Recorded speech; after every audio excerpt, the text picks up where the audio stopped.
Jó napot kívánok! Papni Bói Anna vagyok, a World Magic Coach és Mediátor irodának és képzőnek a tulajdonosa, és elérkeztünk a következő kártyázáshoz.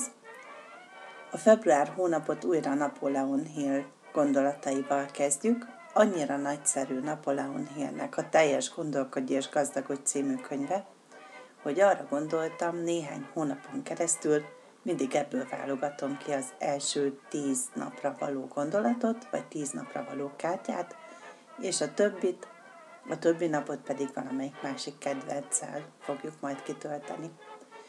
Januárban ugye Brian Tracy volt a másik kedvenc, hogy februárban ki lesz, az még maradjon titok.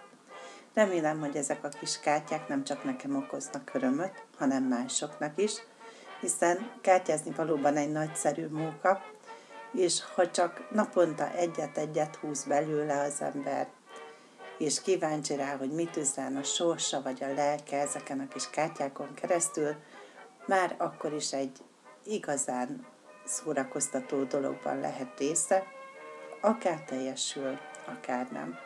Köszönöm a figyelmet, a viszontlátásra!